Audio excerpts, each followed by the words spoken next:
Good evening from United Kingdom. Just waiting to see if the university, Elior Evangelical University, is going to post this. So I'm just going to wait a little while. So please bear with me. Just want to check. Just want to check if it's actually playing. So let's have a look. Just give me a couple of minutes, please. If you can see me or hear me, or if someone is watching, could you just give me a comment and let me know that you can see me and you can hear me clearly, please? Thank you.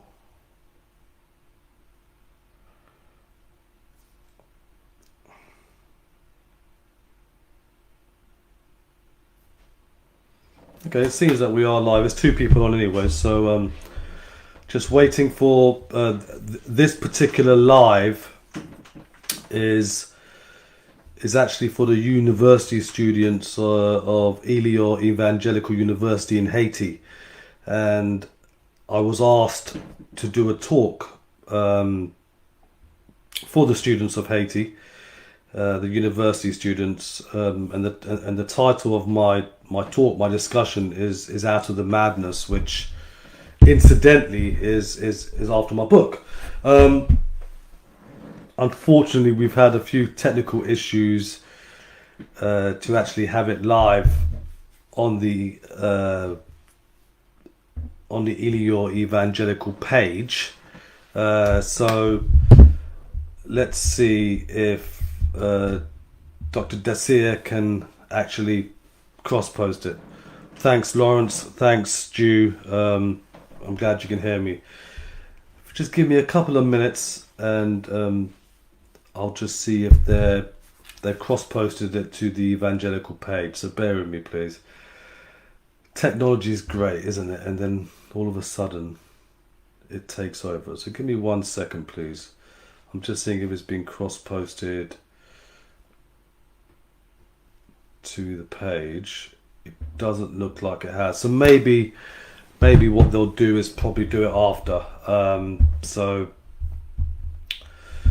yeah, so we could give it a start, and I want to start by a quote, and it's a quote by a late rapper who passed away, Tupac Shakur, and his quote went something like this. You got to make a change. It's time for us as people to start making some changes. Let's change the way we eat. Let's change the way we live. Let's change the way we treat each other. You see, the old way wasn't working, so it's on us to do what we got to do to survive. Ladies and gentlemen, especially all Facebook viewers, but especially the students of the Elior Evangelical University, thank you for having me today. It's a great honor. I have so much gratitude just to be able to speak and try and give a message of hope, really, to you guys. I feel excited and I feel aligned with all of you, and I think it's because we all share the same love. The love of spirituality, the love of connection, the love of healing, the love for change, the love for education, the love for knowledge. And Dr. Desir from Haiti has given me this opportunity to basically speak to you, to use my voice for the voiceless, to be heard for the ones who are being unheard. I mean, we've been going through some extremely distressing issues in recent times. Well, for as long as I can remember, really. And this is where I see a commonality. Whether we're talking about racism, gender inequality, homelessness, domestic violence, human trafficking, LGBTQ plus rights, disability rights, whether we're ignoring mental health and addiction problems, which is a big part of my talk today, indigenous rights, and of course what's going on in Palestine. It's terrible. But what we're talking about is exploitation, full stop. We're talking about the fight against injustice.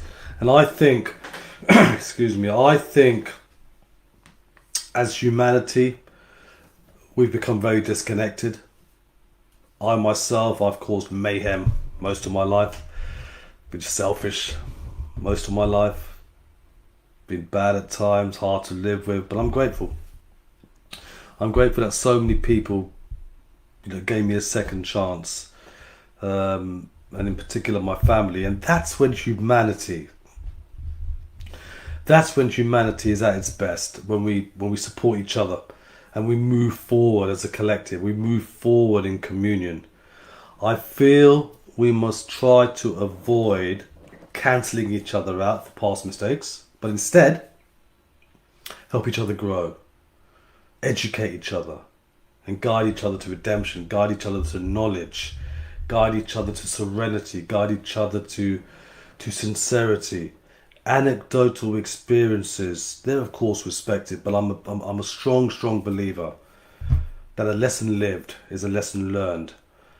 Now, through the tumultuousness of my life, I believe I've ascertained a certain comprehension of addiction, of trauma, of adoption, of mental health, and this can't be taught. This definitely can't be read, and I think this conceivably gives me the authority to share my experience in the hope to helping others.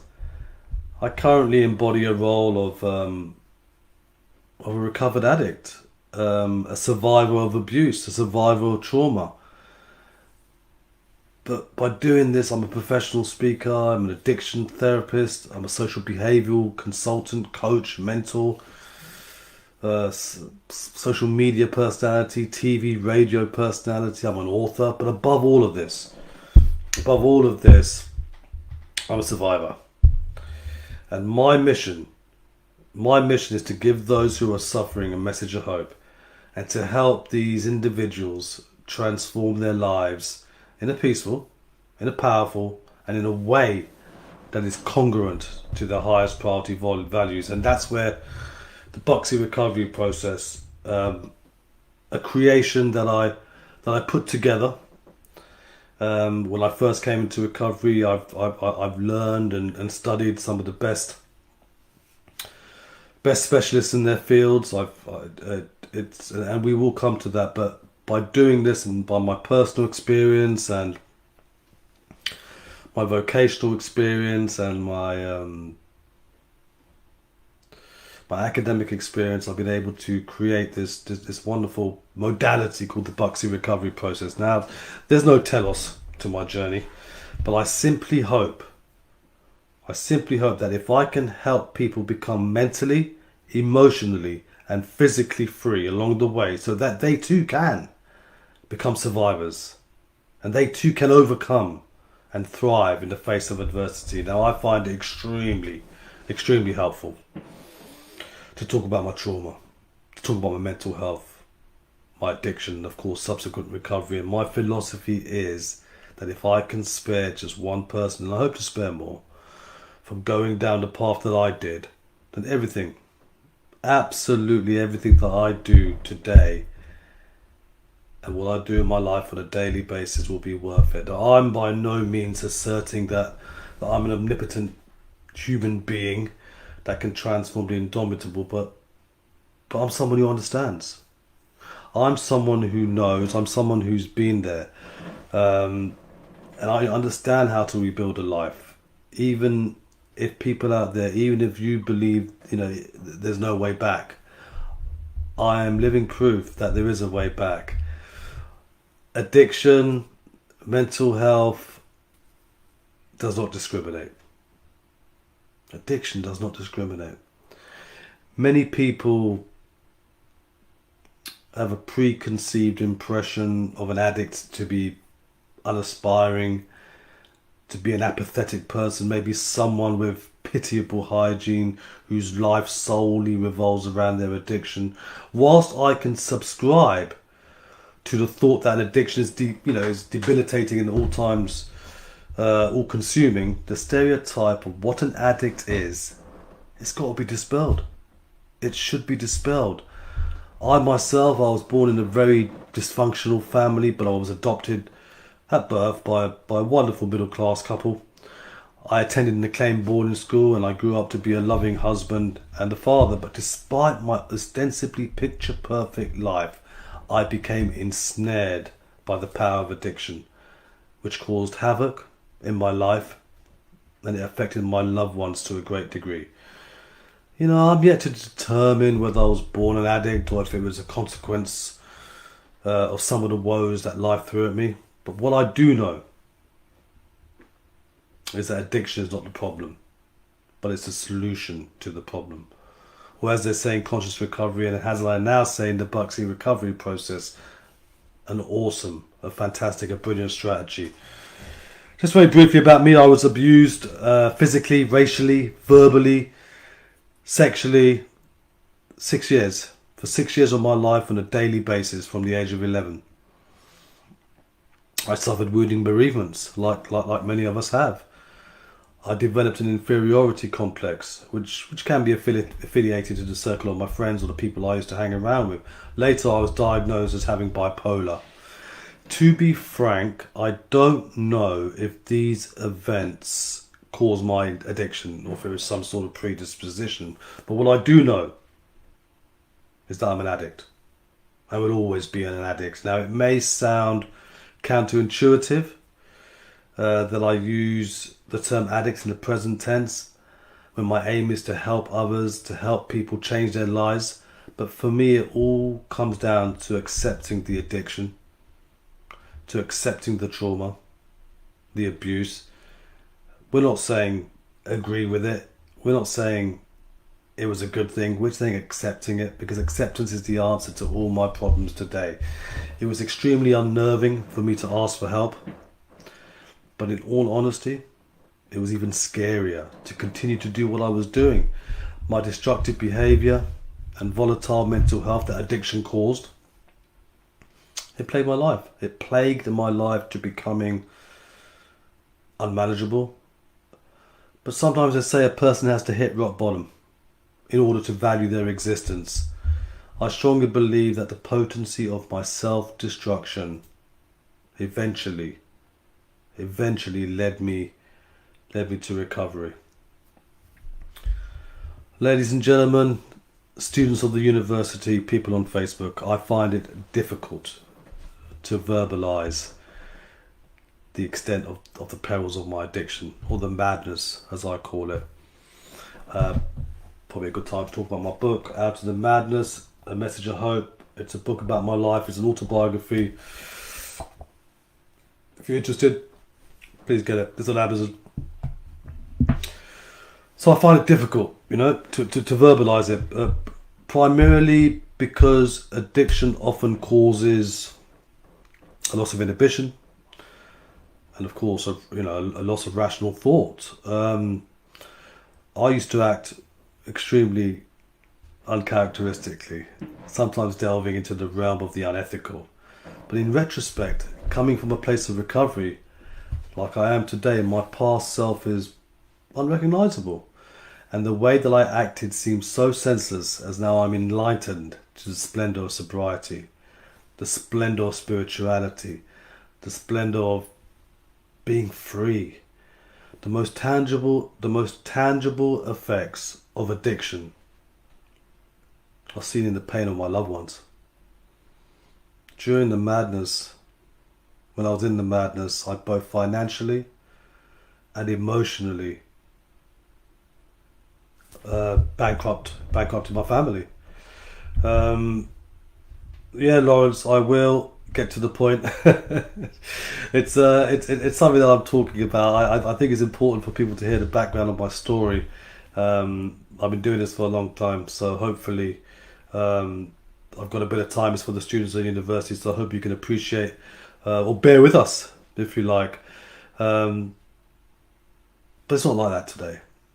Through my work, whether it be private consultations, workshops, or platforms, I aim to help people become empowered self-leaders who choose to self-govern. My work, which I serve globally, stems from a metacognitive perspective and the application of omnipresent laws. Omnipresent laws regulate with precision all aspects of creation, all events, conditions and circumstances experienced by everyone, personally and collectively. I believe once you understand these laws and apply and align yourself with these laws, you will most definitely experience transformation in every area of your life, and in turn live a fulfilling, prosperous life. There's a few things I want to say, and this is for you, Lawrence Moskrop, that is.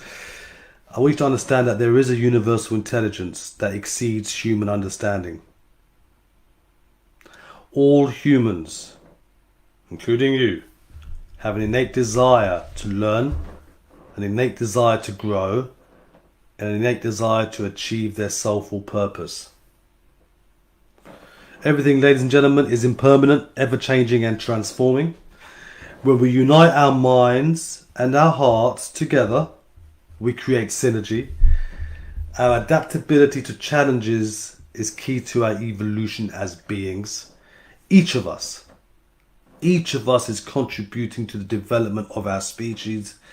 And lastly, the individual with the most flexible thinking has the most self-governance. In 1983, ladies and gentlemen, I had my first drink, a bottle of vodka. I was 11 years old. Subsequently from that drink, I was unconscious for over 9 hours and had my first of 2 stomach pumps. This was the start of a 33-year addiction, an addiction that caused pain, destruction, chaos, and lots of mayhem. Now, I've been thinking about addiction for a while, and I have learned that it's been over 100 years? Over 100 years since drugs were first banned in the United States and in the UK and Great Britain, and then the rest of the world. It's been a century since we made this real, fateful decision to take addicts and to punish them and make them suffer, because we believe that would deter them and would give them an incentive to stop. Now, through my personal and professional experience in addiction, I've been looking at myself, and I've been looking at some of the addicts in my life who I work with, and I've been trying to work out how can I be of service to help in some way to them, and of course how can I help in my own growth. And then I realised that there were loads of incredibly basic questions that I had no clue about, that I didn't even know the answer to. Like, what really causes addiction? Why do we carry on with this approach that doesn't seem to be working? And is there a better way out that we could try instead? So I came into recovery, into rehab, I participated in the 12-step program, wonderful program, the Minnesota model. It's been around since 1930. It saved my life, most definitely. I started reading loads of journals about addiction, about mental health, about trauma. I studied and researched daily in recovery. I engaged myself in the works of Dr. John D. Martini, a human behavioural specialist, Dr. Gabor Mate, TJ Woodward, who's a very good friend of mine who I do a show with on Tuesdays, Professor Bruce Alexander, Professor Mark Antonio Spada, and I also read a few things from Dr. Viktor Frankl to see if I could learn from these incredible specialists in their respective fields. And then I ended up working in this wonderful field of addiction and human behaviour and mental health. And the thing I realised, the thing that came apparent, is almost everything that I thought I knew about addiction was wrong. I think we're going to have to change a lot more than our drug policies. But let's start with this. What we think we know and what I thought I knew is wrong. Let's imagine everyone who's watching this, all the wonderful students at Elior University, all our friends on Facebook, parents or loved ones of people who are entrapped and ensnared in addiction. Okay, let's imagine you all took crystal meth and heroin. for a month, every day, what would happen? Well, the fantasy we've been sold on what happens is, well, because there are chemical hooks in both crystal meth and heroin, after a while of using these drugs, your body would become dependent on these hooks and you start to physically need them. And at the end of the month, you'd be all ice and brown addicts. Well, that's what I thought. That's what I thought. But the first thing that alerted me to the fact that something's not right with this fantasy. There was something not right with this fantasy. Now, I've been in hospital a number of times. And I'm sure some of you may have. I've been in hospital because of injuries due to bike accidents, violent attacks. When I was in the madness, I got involved in a lot of altercations, if you like. I've had tumours which have been removed. And I guess, some of you might have had some serious accidents or serious issues that the reason why you went to hospital. And like me, you may have been given loads of morphine, loads of diamorphine during and, of course, after the surgery. Diamorphine happens to be pure heroin. Pure. Not the mixed contaminated stuff you get on the streets, which in fact has very little heroin in it.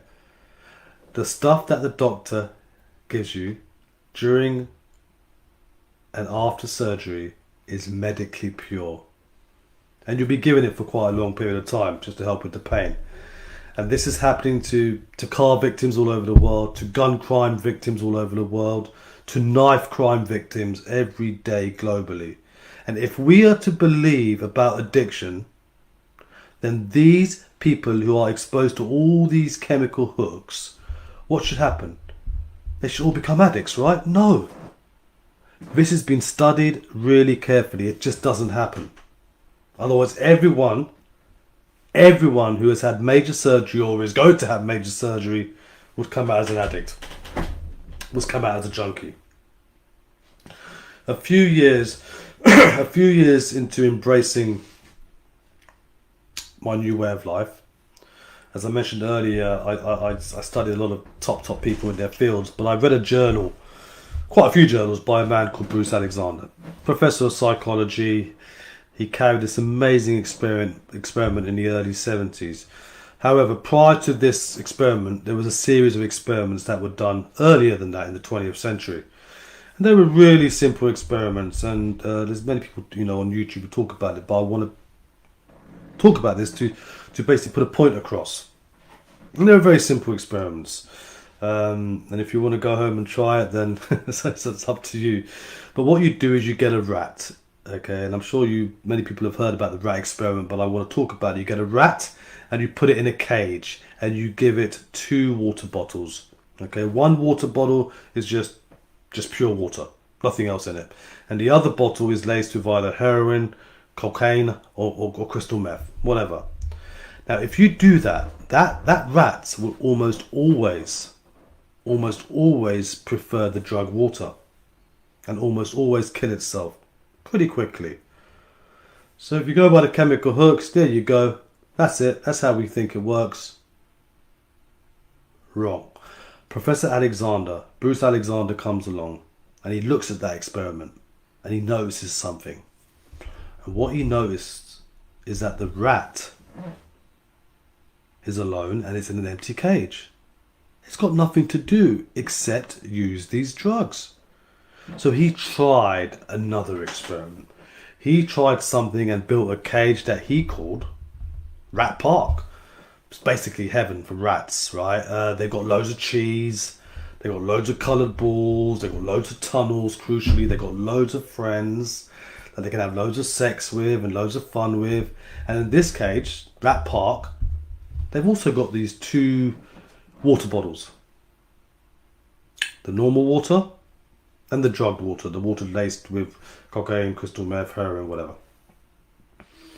And here is the incredible thing in this wonderful Rat Park. They don't like the drug water. In fact, they almost never use it. In fact, none of them ever used it compulsively. None of the rats overdosed.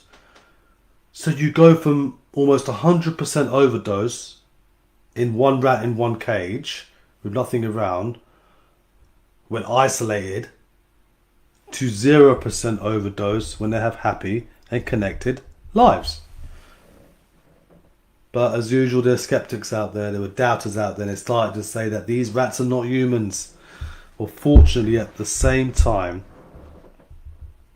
around the same time, there was an experiment going on, and an actual real human experiment with the same principle happening at exactly the same time. And that, ladies and gentlemen, was the Vietnam War. In Vietnam, check this figure out. In Vietnam, 20% of all the American troops, 20% of all the American troops were using loads of heroin. Injecting the brown, smoking the brown, whatever. And if you look at the news reports, at that time, they were really, really worried because they thought that there would be hundreds and thousands of junkies on the streets of the United States when the war ends. Which, I guess it made total sense, especially if you believe in the chemical hooks fantasy. So these soldiers who were using loads of heroin were followed home. And the Archives of General Psychiatry did a really detailed study on what happened to them.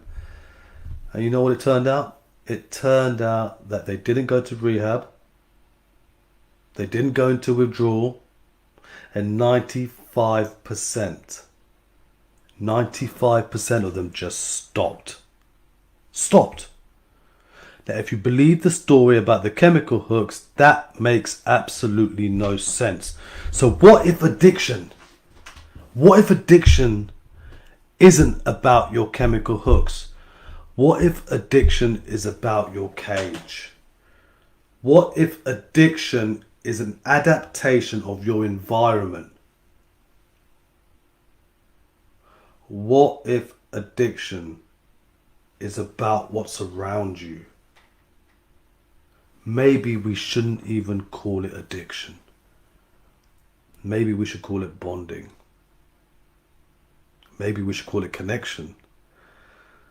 Or as I call it in the Buxy recovery process, an amazing, awesome strategy. Human beings, like I said earlier, have a natural and innate need to bond, connect, and when we're happy and healthy, we're bonding and connecting with each other. But if you can't do that because you're traumatized or isolated or beaten down by life, you will bond with something that will give you some sense of relief. I know I did. Now that might be gambling, which was one of my vices. That might be pornography. That might be shopping. That might be cocaine, one of mine. That might be cannabis, one of mine. That might be alcohol, one of mine. That might be sex. That might be heroin. That might be crystal meth, one of mine. But you will bond and you will connect with something because that's our nature.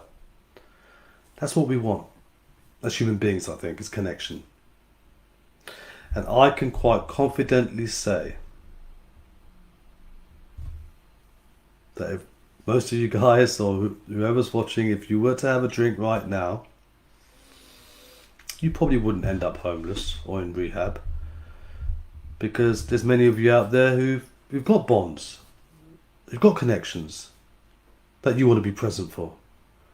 You've got work you love, you've got people you love, you've got healthy relationships. And the core part of addiction, I believe, is not being able to be present in your life. Guys, we live in a culture where people feel really increasingly vulnerable to all sorts of addictions, whether it's to their smartphones or to shopping or to eating. You know, if I was to say to you, and this has been said many times before, if I was to say to you that I am going to take away your mobile phone, your cell phone, your smartphone for 2 days, you would look like addicts who are being told that they're not going to get their drugs for 2 days. So what is the Buxy recovery process? What is the Buxy recovery process? Well, what if underneath all behavior, all addictive behavior, all trauma, mental health, whatever it is the essential self that is whole and perfect? And that's what I'm experiencing now. I feel like the luckiest person alive, so open, so present, and so deeply connected with my essential truth. the love that I am and the love that I was. And I'd like to thank TJ Woodward from Conscious Recovery for teaching this to me. I mean, when I was 11 years old, being around people throughout my life, especially when I was a vulnerable 11-year-old, being told that I'm fat, I'm brown, I'm ugly, I look like a terrorist, I'm stupid, I've got no brains, I quickly realised that based on that energy, that was not okay. And those experiences, along with thousands that I could name, created not only this wall, but a belief in my own brokenness. So I walked around from about the age of 11 feeling disconnected, feeling broken, feeling like there was something fundamentally wrong with me and with the world. And soon after that, I found relief from something, and that came in the form of drugs and alcohol. Alcohol it started off with, and you know what? When I had that first bottle of vodka, I felt alive again. Well, I felt alive. It brought relief. It brought relief from that psychic pain that I was in. It brought relief from me carrying around those core beliefs or my own unworthiness. So I have come to recognize that drugs and alcohol are not the problem. They're actually the solution. And in my own life, they were a solution to my belief of my own brokenness. Now, I'm not just talking about a belief in my mind. I had cemented this. I had concretized the energy of brokenness, that I am not lovable, that I am not good enough, that I am not worthy. And I carried these core false beliefs around for years.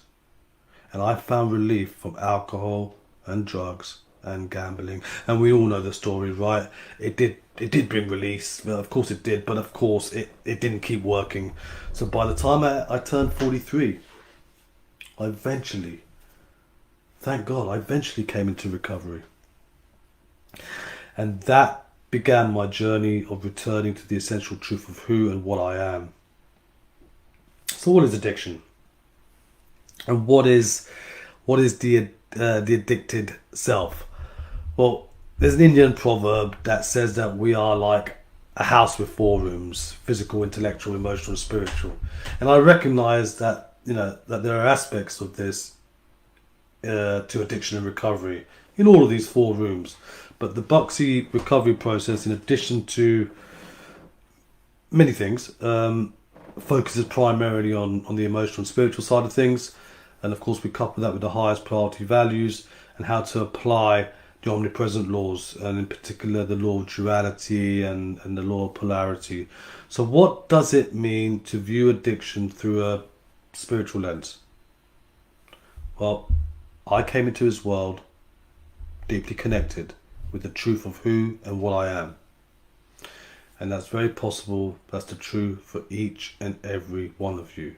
And that every person who is struggling with or coming out of addiction or coming through trauma or mental health issues, but in particular addiction, it was actually a strategy. And spiritually, there is still a wholeness and perfection underneath those strategies. We know that there are many cultural influences that lead to addiction. That's my story there. But what we are taught about ourselves, the world we come into, and the modeling that we have from the people in our lives very, very early in life often create a disconnection from the essential truth. TJ Woodward talks about Don Miguel Ruiz. Don Miguel Ruiz, in his book The 4 Agreements, uses the term domestication of a human. Love it. I absolutely love this term. And TJ's first introduced me to this guy. This term is so wonderful because it speaks so clearly to my own experience.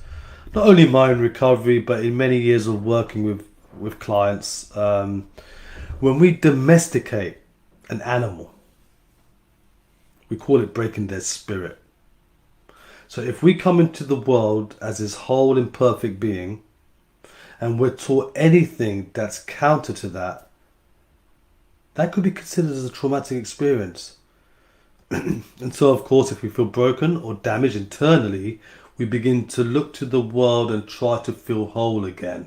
Now that might be the simplest or the broadest definition of addiction, looking for someone or something or some behaviour outside of ourselves to try and heal or fix something that feels broken within.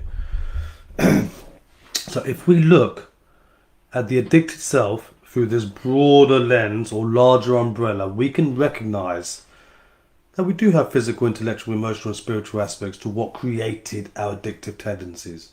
We do recognise that spiritually, underneath all of that, there is a whole perfect spiritual being. And that through different cultural experiences or influences, we start to believe that even more importantly, experience ourselves as a broken in some way. As I said before, if we feel broken internally, intrinsically, we begin to look to the world to try and feel whole again. The Buxy recovery process, my creation that I'm proud of doing through experience, is presented in 5 parts. 1, the root cause of addiction. 2, breaking the cycle of addiction. 3, the return to wholeness. 4, living in your highest priority values. And 5, applying omnipresent laws. And all this comes with spirituality. All this comes with acceptance. So let's take a deeper dive in some of these. And I don't know how long I've got, but I don't want to go into it too much. But what I want to ask is, what do you think unresolved trauma is? There's a lot of attention placed these days on trauma, and a recognition that it's one of the driving forces, if you like, to addiction. I mean, I can sincerely say I've worked with clients in the prison service. I've worked with clients in the community, one-to-ones, workshops, webinars, all different clients who have experienced addiction, and 100% of them have experienced some kind of trauma. I don't believe in big T trauma, little T trauma. Trauma is trauma. There is significant trauma, and there's those traumas that may seem smaller but still lead to addiction, other behaviours. And I actually have a different way of thinking. I like to look at trauma through a much broader perspective, much broader lens. It's time to now shift the paradigm of this big trauma, little trauma, because it's personal to you. It's personal to you. You know, I've had clients who said to me that they've never suffered trauma. I mean, maybe they've sat in a group or treatment or somewhere, and they've heard a person share about their trauma, that they were sexually abused, or they were beaten every day, or they survived a serious motor accident. And then it comes to this other person saying, well, I can't really consider what I've had as trauma. So it's time to move beyond the paradigm of big trauma, little trauma, whatever it may be. Trauma is trauma, okay? Trauma is trauma. The best way I can say is that anything that happens in our life other than something that confirms the greater reality that we are whole and perfect is actually traumatic. And in that way, we can not only begin to normalize trauma as an experience of being human, but even more importantly, we can move beyond comparing our trauma or sense of trauma to another person. A great example of this in my own life, when I was a kid, I couldn't really eat with a knife and fork till a lot later in life. And this was deemed stupid. I was deemed to be stupid. Now, this might be insignificant to some of you. But it was a very profound moment in my life, because it was then and there that I decided and I agreed with the false belief that I was stupid, that I was pathetic. And that belief actually went all the way through to boarding school and kept me stuck in my own mediocrity. See, everyone else seemed to be much smarter than I was. And because I decided that, and because I was holding that energy, that was my experience of the world. So trauma can be experienced in physical, intellectual, emotional, spiritual sense. Another important aspect of trauma is the vicarious trauma. I worked with a client once who told me that they've had no trauma. They had a perfect childhood. And when I hear people say this, I speak to them and I try and find out. I said, tell me about this perfect childhood. Tell me about you not having any trauma? Why you think you're not? Now, I don't try and hear everything, but I recognise that underneath this playing the role of perfection, and there was a lot of stuff happening in my home, boarding school, armed forces. So working with clients like this, I wanted to find out more. What I want to say is, trauma is not about the event. It's not whether it happens to you or it can happen to someone else. It's not about the event. It's about what the event did for you. The feelings from the event. How did it affect you?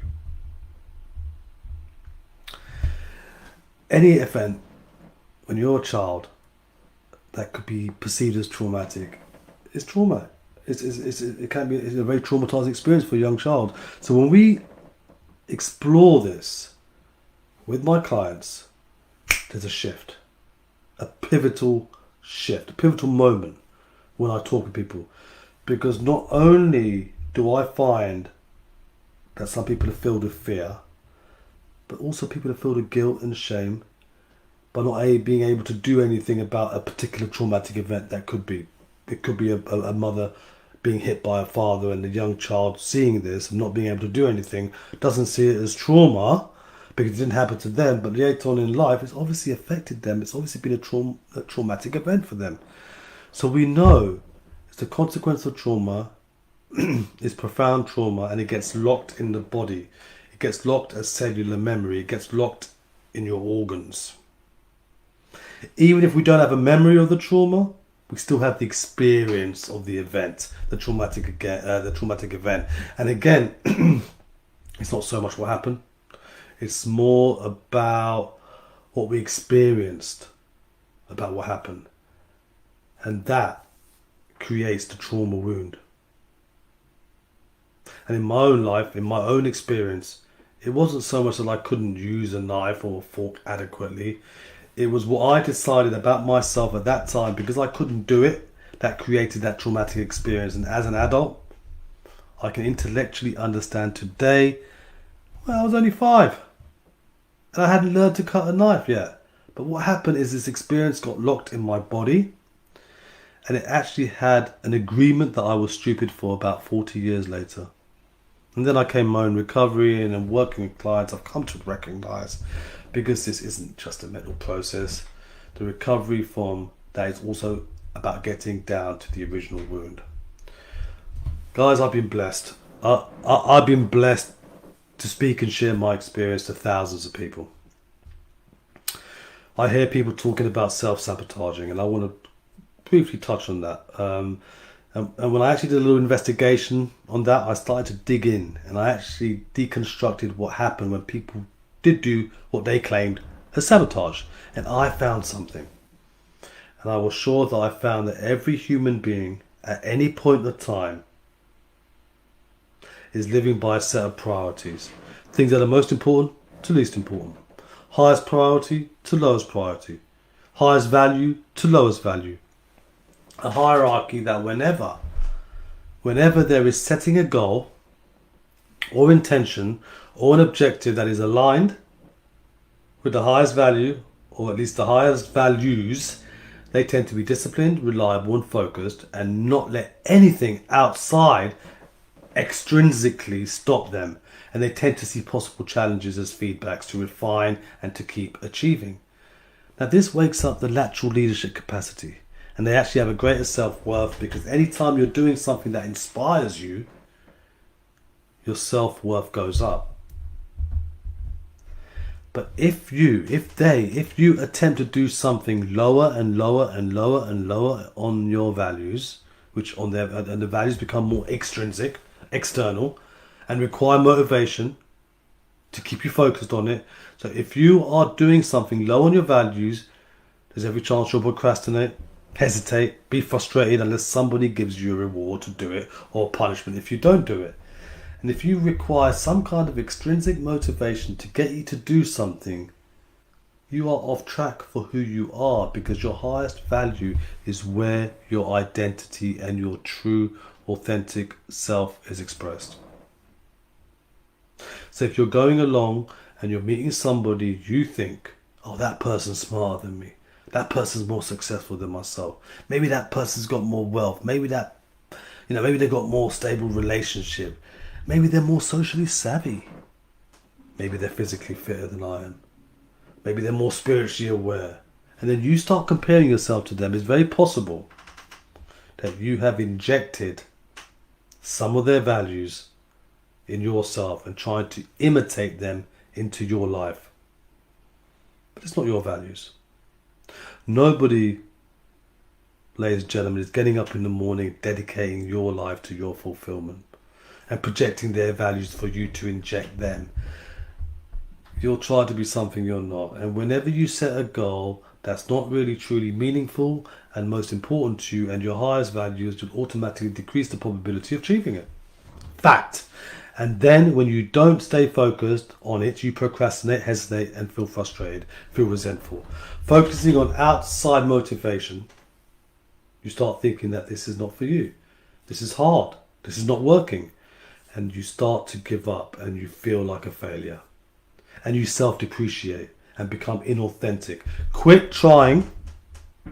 Hear me out, guys. Quit trying to live in other people's expectations and values and be yourself.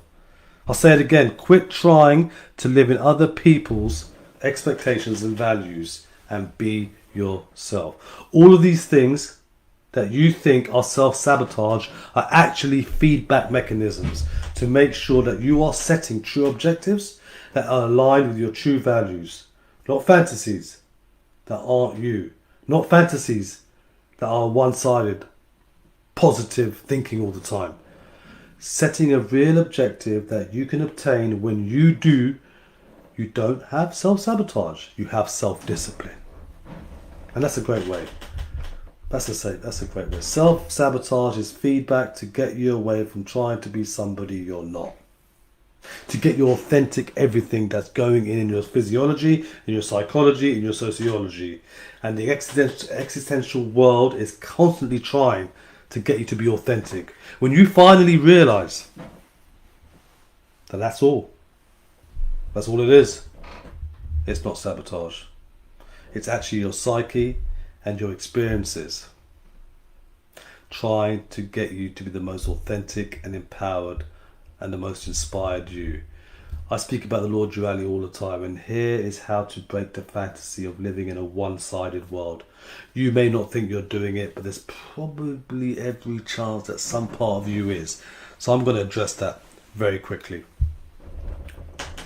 If you're looking for happiness without sadness, if you're looking for health without disease, if you're looking for harmony, incorporation and peace without disharmony and conflict and more, if you're looking for heaven without hell, that means that you are living in your lowest level of our animal brain, the amygdala. And you're looking for that dopamine fix. And people who do that, which is a lot of people, some people call it the masses, then you're vulnerable.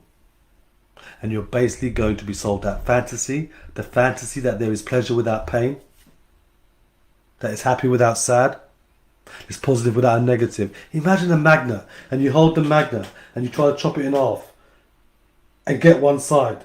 If you're ignorant, you'll think you can get that side. But if you're wise and you want to understand Maxwell's equations, you know that you can't get a positive without a negative. A magnet has the wholeness of both. But if you're striving for a one-sided world, and I call that a fantasy, that's a nightmare. The more you strive for a one-sided world, for the fantasy, the more your life becomes a nightmare.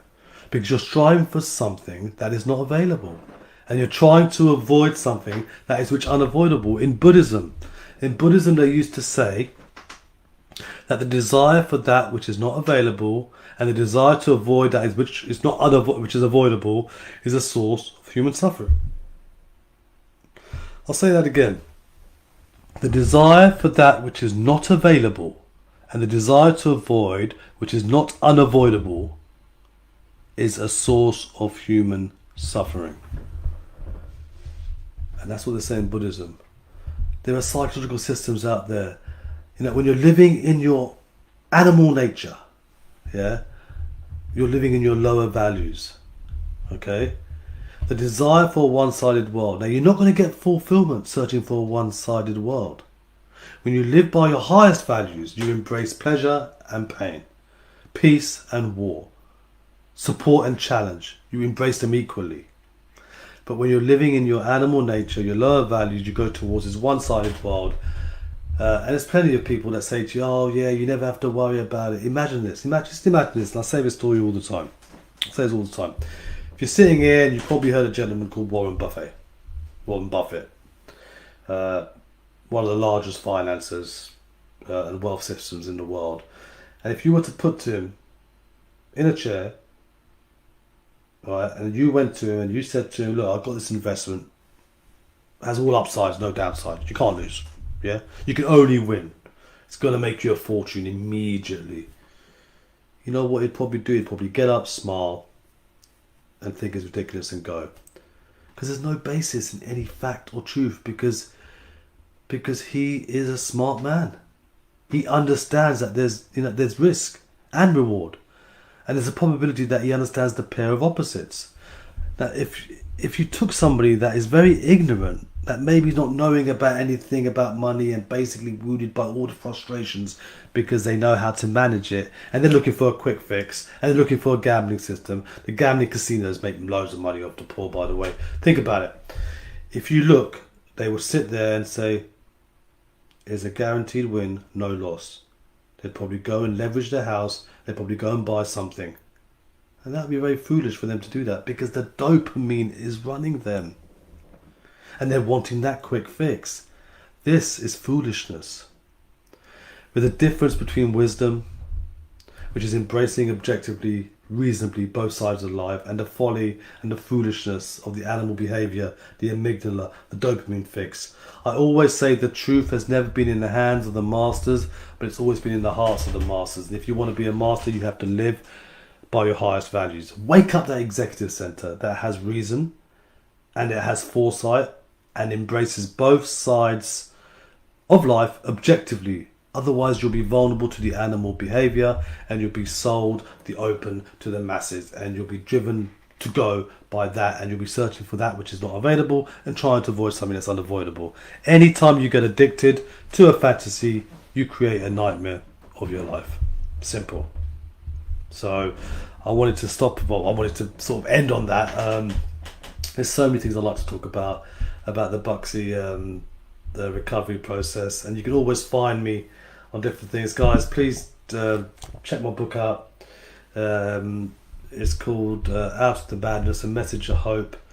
It's a book about my life. It says a lot. I hope you know a lot of people have found value from this.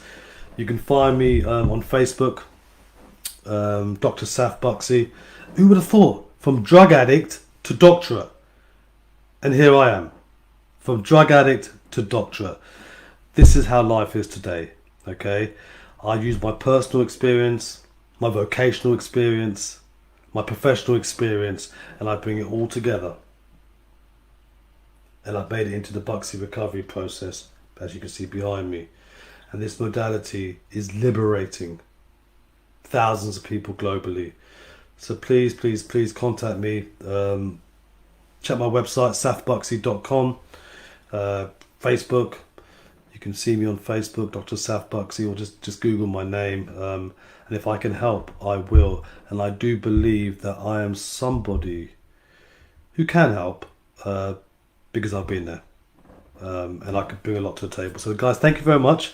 This is a special shout out to Elior University in Haiti. Thank you for having me. Thank you, Dr. Desir from Haiti. It's been a pleasure. We had a few technical difficulties in the beginning. I'm Dr. Saf Buxy. Good night.